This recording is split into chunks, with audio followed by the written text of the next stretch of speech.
Hello' everyone, আপোনালোক সকলোকে স্বাগতম জনাইছোঁ আছাম জিকে ইউটিউব চেনেলৰ আন এটা নতুন ভিডিঅ'লৈ। আজিৰ এই ভিডিঅ'টোত আমি আছাম DLED ইণ্ট্ৰেন্স এক্সামৰ বাবে প্ৰয়োজনীয় হোৱাকৈ কেইটামান অতি গুৰুত্বপূৰ্ণ কুৱেশ্যন এনচাৰ লৈ আহিছোঁ। গতিকে ভিডিঅ'টো স্কিপ নকৰি সম্পূৰ্ণলৈকে চাব আৰু আপোনালোকে কিমানটা কুৱেশ্যন শুদ্ধ কৰিব পাৰিছে কমেণ্ট বক্সত জনাব। তেনেহ'লে বলকচোন আজিৰ এই ভিডিঅ'টো আৰম্ভ কৰোঁ। আজিৰ আমাৰ ফাৰ্ষ্ট কুৱেশ্যনটো সুধিছে, বৰ্তমান অসমৰ মুঠ জিলাৰ সংখ্যা কেইখন? বৰ্তমান অসমত মুঠ কিমানখন জিলা আছে সুধিছে। ইয়াৰ ৰাইট এনচাৰটো হৈছে অপশ্যন ডি 35খন। বৰ্তমান অসমত মুঠ 35খন জিলা আছে। নেক্সট কুৱেশ্যনটো সুধিছে, অসমৰ জিলাসমূহক মুঠ কিমানটা সম্মণ্ডলত ভাগ কৰা হৈছে? এই প্ৰশ্নৰ ৰাইট এনচাৰটো হৈছে অপশ্যন চি 5টা। অসমৰ জিলাসমূহক মুঠ 5টা সম্মণ্ডলত ভাগ কৰা হৈছে। নেক্সট কুৱেশ্যনটো সুধিছে,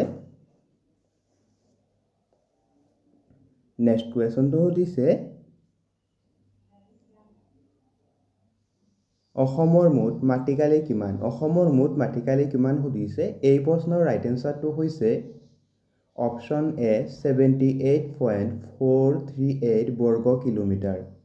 এতিয়া আহিছোঁ নেক্সট কুৱেশ্যনটোলৈ। নেক্সট কুৱেশ্যনটো সুধিছে, মাটিকালি অনুসৰি অসমৰ সৰ্ববৃহৎ জিলাখনৰ নাম কি? মাটিকালি অনুসৰি অসমৰ সৰ্ববৃহৎ জিলাখনৰ নাম কি সুধিছে। এই প্ৰশ্নৰ ৰাইট এনচাৰটো হৈছে অপশ্যন চি কাৰ্বি আংলং জিলা। মাটিকালি অনুসৰি অসমৰ সৰ্ববৃহৎ জিলাখনৰ নাম হৈছে কাৰ্বি আংলং জিলা। নেক্সট কুৱেশ্যনটো সুধিছে, মাটিকালি অনুসৰি অসমৰ আটাইতকৈ সৰু জিলাখনৰ নাম কি? মাটিকালি অনুসৰি অসমৰ আটাইতকৈ সৰু জিলাখনৰ নাম কি সুধিছে। ইয়াৰ ৰাইট এনচাৰটো হৈছে অপশ্যন চি দক্ষিণ চালমাৰা বা মানকাছাৰ জিলা। নেক্সট কুৱেশ্যনটো সুধিছে, অসমৰ সৰ্বাধিক জনসংখ্যা থকা জিলাখনৰ নাম কি? অসমৰ সৰ্বাধিক জনসংখ্যা থকা জিলাখনৰ নাম কি সুধিছে। ইয়াৰ ৰাইট এনচাৰ হৈছে অপশ্যন এ নগাঁও জিলা। অসমৰ সৰ্বাধিক জনসংখ্যা থকা জিলাখনৰ নাম হৈছে নগাঁও জিলা। নেক্সট কুৱেশ্যন, অসমৰ সৰ্বনিম্ন জনসংখ্যা থকা জিলাখনৰ নাম কি? অসমৰ সৰ্বনিম্ন জনসংখ্যা থকা জিলাখনৰ নাম কি সুধিছে। ইয়াৰ ৰাইট এনচাৰটো হৈছে অপশ্যন বি মাজুলী জিলা। অসমৰ সৰ্বনিম্ন জনসংখ্যা থকা জিলাখনৰ নাম হৈছে মাজুলী জিলা। নেক্সট কুৱেশ্যন, অসমৰ সৰ্বাধিক জনসংখ্যাৰ ঘনত্ব থকা জিলাখনৰ নাম কি? এই প্ৰশ্নৰ ৰাইট এনচাৰটো হৈছে অপশ্যন বি কামৰূপ মহানগৰ জিলা। অসমৰ সৰ্বাধিক জনসংখ্যাৰ ঘনত্ব থকা জিলাখনৰ নাম হৈছে কামৰূপ মহানগৰ জিলা। নেক্সট কুৱেশ্যনটো সুধিছে, অসমৰ সৰ্বনিম্ন জনসংখ্যাৰ ঘনত্ব থকা জিলাখনৰ নাম কি? এই প্ৰশ্নৰ ৰাইট এনচাৰটো হৈছে অপশ্যন চি ডিমা হাছাও জিলা। অসমৰ সৰ্বনিম্ন জনসংখ্যাৰ ঘনত্ব থকা জিলাখনৰ নাম হৈছে ডিমা হাছাও জিলা। নেক্সট কুৱেশ্যনটো সুধিছে, অসমৰ সৰ্বাধিক সাক্ষৰতাৰ হাৰ থকা জিলাখনৰ নাম কি? অসমৰ সৰ্বাধিক সাক্ষৰতাৰ হাৰ থকা জিলাখনৰ নাম কি সুধিছে। এই প্ৰশ্নৰ ৰাইট এনচাৰটো হৈছে অপশ্যন চি কামৰূপ মহানগৰ জিলা। অসমৰ সৰ্বাধিক সাক্ষৰতাৰ হাৰ থকা জিলাখনৰ নাম হৈছে কামৰূপ মহানগৰ জিলা। নেক্সট কুৱেশ্যন, কোনজন আহোম ৰজাই মুদ্ৰা ব্যৱস্থাৰ প্ৰচলন বা পৰিচয় কৰাইছিল? কোনজন আহোম ৰজাই মুদ্ৰা ব্যৱস্থাৰ পৰিচয় কৰাইছিল সুধিছে। ইয়াৰ ৰাইট এনচাৰটো হৈছে অপশ্যন বি চাওফা চুকলাংমুং।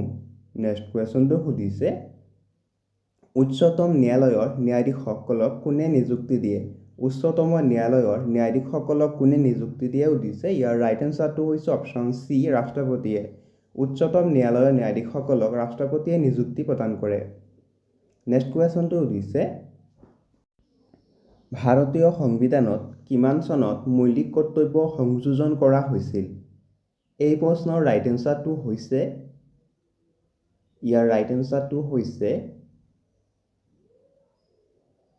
এনচাৰটো হৈছে অপশ্যন চি 1976 চনত। 1976 চনত ভাৰতীয় সংবিধানত মৌলিক কৰ্তব্য সংযোজন কৰা হৈছিল। এতিয়া আহিছোঁ নেক্সট কুৱেশ্যনটোলৈ। নেক্সট কুৱেশ্যনটো সুধিছে, কোনটো গ্ৰহৰ পৰা সেউজীয়া পোহৰ নিৰ্গত হয়? কোনটো গ্ৰহৰ পৰা সেউজীয়া পোহৰ নিৰ্গত হয় সুধিছে। ইয়াৰ ৰাইট এনচাৰটো হৈছে অপশ্যন এ ইউৰেনাছ গ্ৰহ। ইউৰেনাছ গ্ৰহৰ পৰা সেউজীয়া পোহৰ নিৰ্গত হয়। নেক্সট কুৱেশ্যনটো সুধিছে বিশ্ব এইডছ দিৱস কেতিয়া উদযাপন কৰা হয়? বিশ্ব এইডছ দিৱস কেতিয়া উদযাপন কৰা হয় সুধিছে। এই প্ৰশ্নৰ ৰাইট এনচাৰটো হৈছে অপশ্যন এ 1 ডিচেম্বৰ তাৰিখে। বিশ্ব এইডছ দিৱস 1 ডিচেম্বৰ তাৰিখে পালন কৰা হয়। নেক্সট কুৱেশ্যনটো সুধিছে কোন চনত ছাৰ ছাদুল্লাৰ মন্ত্ৰালয় গঠন হৈছিল? কোন চনত ছাৰ ছাদুল্লাৰ মন্ত্ৰালয় গঠন হৈছিল সুধিছে। ইয়াৰ ৰাইট এনচাৰটো হৈছে অপশ্যন বি 1938 চনত। 1938 চনত ছাৰ ছাদুল্লাৰ মন্ত্ৰালয় গঠন হৈছিল। নেক্সট কুৱেশ্যন ভাৰতীয় আন্দোলনৰ সময়ত ভাৰতত ফাঁচি দিয়া একমাত্ৰ শ্বহীদ কোন আছিল? এই প্ৰশ্নৰ ৰাইট এনচাৰটো হৈছে অপশ্যন চি কুশল কোঁৱৰ। ভাৰতীয় আন্দোলনৰ সময়ত ভাৰতত ফাঁচি দিয়া একমাত্ৰ শ্বহীদ আছিল কুশল কোঁৱৰ। নেক্সট কুৱেশ্যনটো সুধিছে মণিৰাম দেৱানৰ লগত কাক ফাঁচি দিয়া হৈছিল? মণিৰাম দেৱানৰ লগত আৰু কাক ফাঁচি দিয়া হৈছিল সুধিছে। ইয়াৰ ৰাইট এনচাৰটো হৈছে অপশ্যন এ পিয়লি বৰুৱা। মণিৰাম দেৱানৰ লগত পিয়লি বৰুৱাকো ফাঁচি দিয়া হৈছিল। নেক্সট কুৱেশ্যনটো সুধিছে নৰেন্দ্ৰ মোদী ষ্টেডিয়াম ক'ত অৱস্থিত? নৰেন্দ্ৰ মোদী ষ্টেডিয়াম ক'ত অৱস্থিত সুধিছে। ইয়াৰ ৰাইট এনচাৰটো হৈছে option D Ahmedabad. Narendra Modi stadium Gujarat ৰাজ্যৰ আহমেদাবাদ চহৰত অৱস্থিত। নেক্সট কুৱেশ্যনটো সুধিছে মীৰাবাই চানু কোনটো খেলৰ সৈতে জড়িত? মীৰাবাই চানু কোনটো খেলৰ সৈতে জড়িত সুধিছে। এই প্ৰশ্নৰ ৰাইট এনচাৰটো হৈছে অপশ্যন চি ভাৰোত্তোলন। মীৰাবাই চানু ভাৰোত্তোলন খেলৰ সৈতে জড়িত। নেক্সট কুৱেশ্যনটো সুধিছে কাৰ্গিল বিজয় দিৱস কেতিয়া পালন কৰা হয়? কাৰ্গিল বিজয় দিৱস কেতিয়া পালন কৰা হয় সুধিছে।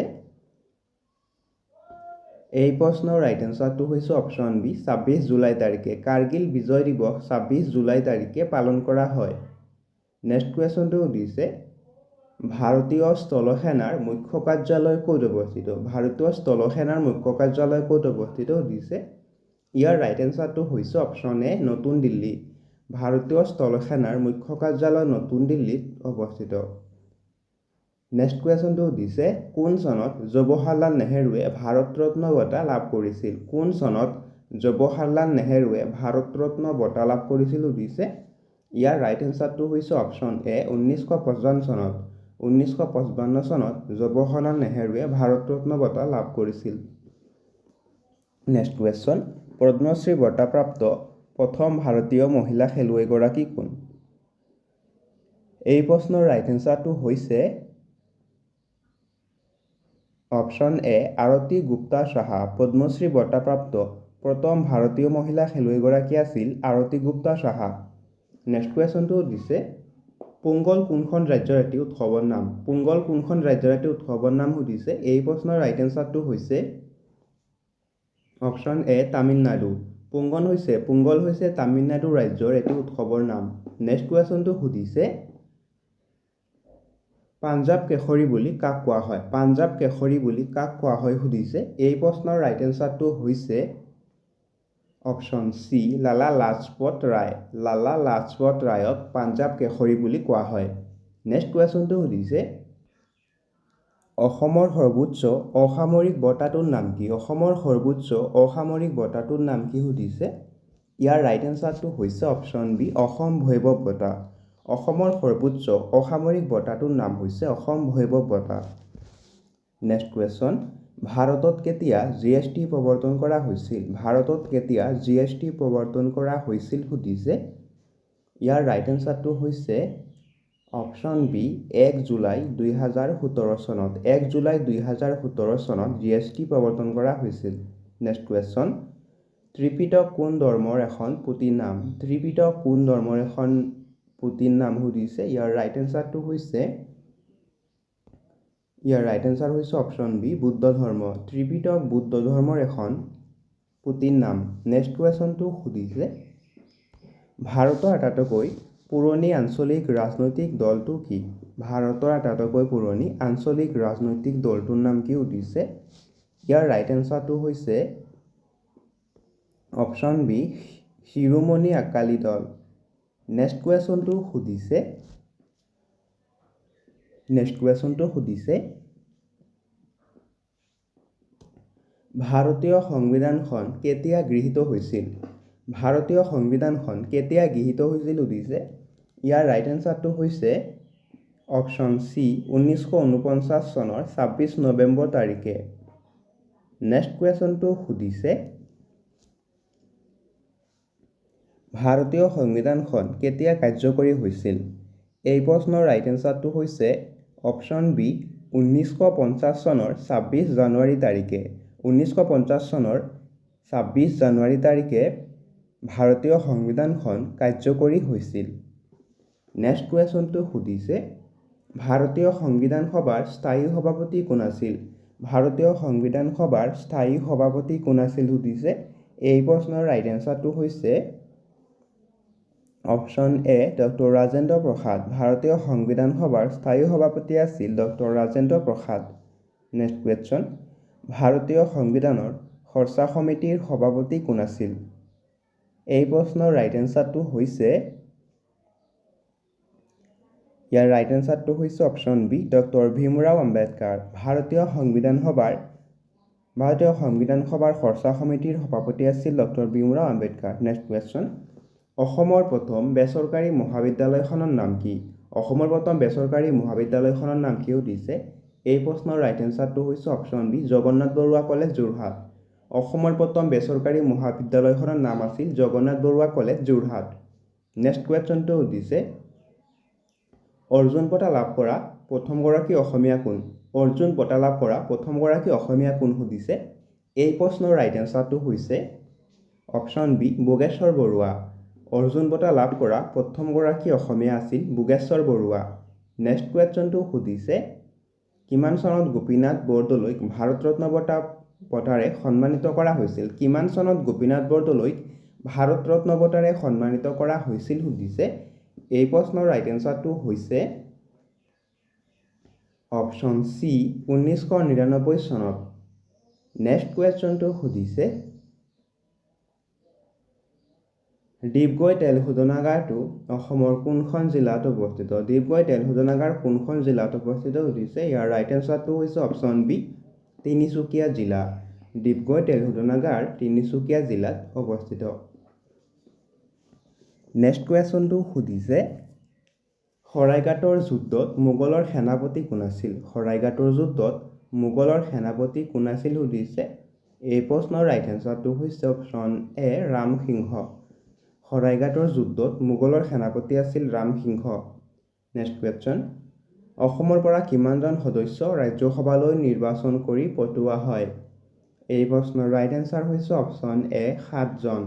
অসমৰ পৰা 7জন সদস্যক ৰাজ্যসভালৈ নিৰ্বাচন কৰি পঠোৱা হয়।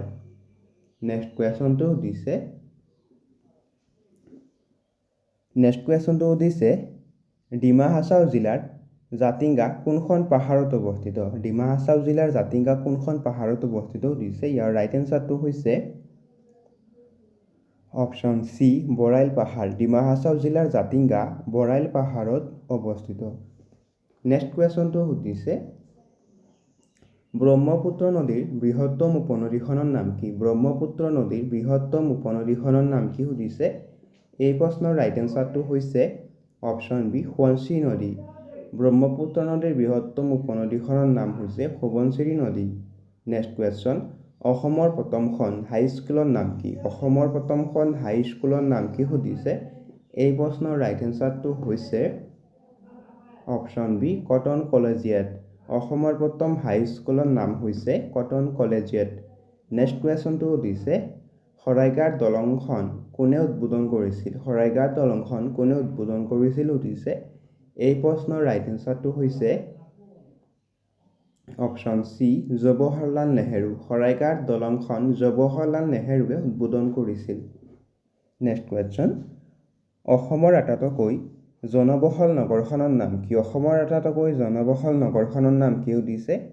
এই প্ৰশ্নৰ ৰাইট এনচাৰটো হৈছে অপশ্যন এ গুৱাহাটী। অসমৰ আটাইতকৈ জনবহুল নগৰখনৰ নাম হৈছে গুৱাহাটী নগৰ। নেক্সট কুৱেশ্যনটো সুধিছে অসমৰ আটাইতকৈ জনবহুল গাঁওখনৰ নাম কি? অসমৰ আটাইতকৈ জনবহুল গাঁওখনৰ নাম কি সুধিছে। এই প্ৰশ্নৰ ৰাইট এনচাৰটো হৈছে অপশ্যন চি শুৱালকুছি। অসমৰ আটাইতকৈ জনবহুল গাঁওখনৰ নাম হৈছে শুৱালকুছি গাঁও। নেক্সট কুৱেশ্যন, অসমত কিমানখন IIT আছে? অসমত কিমানখন IIT কলেজ আছে সুধিছে। এই প্ৰশ্নৰ ৰাইট এনচাৰটো হৈছে অপশ্যন এ অসম। অসমত এখন IIT আছে। নেক্সট কুৱেশ্যনটো সুধিছে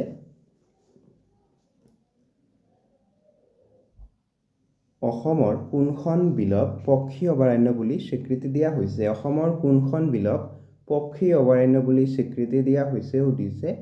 ইয়াৰ ৰাইট এনচাৰটো হৈছে অপশ্যন ডি দীপৰ বিল। দীপৰ বিলক পক্ষী অভয়াৰণ্য বুলি স্বীকৃতি দিয়া হৈছে।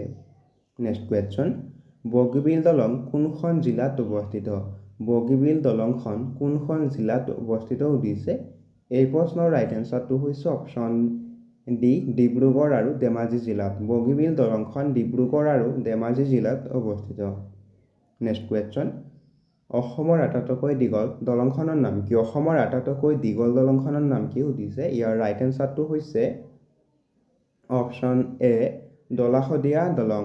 অসমৰ আটাইতকৈ দীঘল দলংখনৰ নাম হৈছে দলাশদিয়া দলং।